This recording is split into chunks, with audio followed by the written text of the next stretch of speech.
Welcome to The Explainer. Today we're unpacking the incredibly intense, rapid-fire commentary from that massive World Cup 2026 clash between Iberian rivals Portugal and Spain.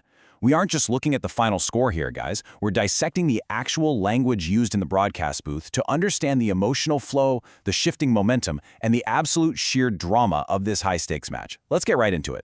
We're dropping right in with this massive, heavy quote from the final whistle to establish the historical stakes right away. Spain won the end of the road for the great Ronaldo. I mean, wow. This wasn't just a tournament exit, right? It was framed as the definitive end of an era. But to really get a feel for how we got there, let's rewind from this heartbreaking finale and see exactly how this dramatic narrative played out on the pitch. Okay, Section 1. Early chances and saves. So right from the kickoff, the sequence of events is just absolutely breathless. Immediately, Dani Olmo gets a dangerous chance with the flag staying down. Then the commentary shifts to Lamine making what they called a typical run for him. Fast, direct, completely threatening. And that culminates moments later with a tremendous save by Diego Costa.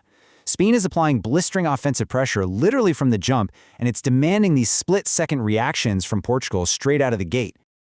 Now, notice the commentator's specific use of the word improvisation here. Usually, we hear about a goalkeeper's positioning or reflexes, right? But improvisation perfectly captures the frantic, totally unpredictable nature of tournament goalkeeping when you're under heavy fire.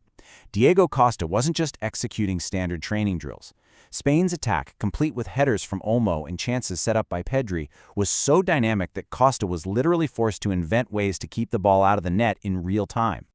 Moving on to Section 2, trading blows and crossbars. This phase of the match perfectly illustrates the tactical contrast that really defined the middle of the game. It's like a clash of two totally different footballing philosophies. On one side, Spain is utilizing their young, dynamic passing game. You've got Pedri supplying, Lamine making these aggressive runs, and Olmo constantly on the attack. And on the flip side, Portugal is absorbing all that pressure, relying on sheer defiance, sudden counters, and veteran cunning. You have Diego Costa holding down the fort, João Felix rattling the crossbar, and Ronaldo using his lingering aerial presence. It's classic youth and speed versus experience and absolute resilience. And Portugal definitely didn't just sit back and accept their fate. We hear the pure agony of João Felix hitting the ball right off the bar. We hear about Nuno Mendes and JP getting heavily involved in the build-up. And then there's Ronaldo attempting this clever try over his shoulder into an unguarded net, with the broadcast specifically noting he is very good in the air still. Portugal was using literally every ounce of their seasoned talent to try and snatch an advantage. Which brings us to Section 3, the late-game breakthrough. Just listen to the rhythm of this call for a second. He's dipping, whipping, and needed saving. The rapid staccato phrasing here literally mimics the blinding speed and movement of that Spanish attack. With players like Dani Olmo finding shots and Ferran Torres entering the fray, the broadcast becomes this crazy flurry of action verbs. The language itself tells you exactly how much pressure Portugal's defense is under as the clock ticks down. And then, the pacing suddenly just hangs on this incredibly dramatic realization. We might not need extra time. It's a brilliant piece of commentary, honestly. It signals to the audience that a decisive, heartbreaking breakthrough is just seconds away.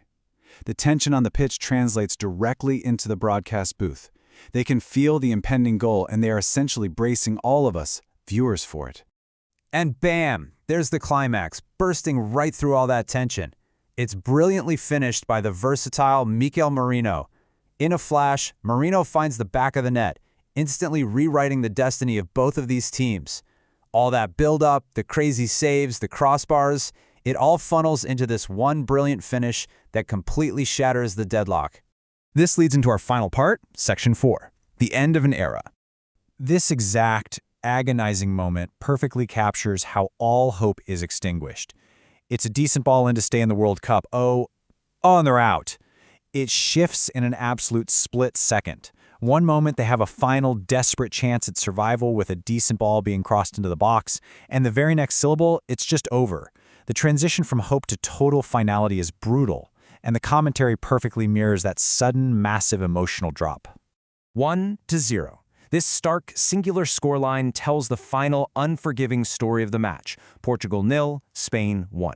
After all the frantic pacing, the improvisation, the clever tries, and the crossbars, it all just boils down to a one-goal difference, a single goal that sends Spain through to the next round and sends Portugal packing. So, as the commentator poignantly signs off on the end of the road for the great Ronaldo, we really have to ask ourselves, what does this final defeat actually mean for his legacy? We saw flashes of his enduring brilliance today, for sure, but we also saw the inescapable, harsh reality of tournament football. As we reflect on this incredible clash, we are left to ponder how this sudden, dramatic exit shapes the history of one of football's absolute greatest legends. Thanks for joining me for this explainer, and keep questioning the game.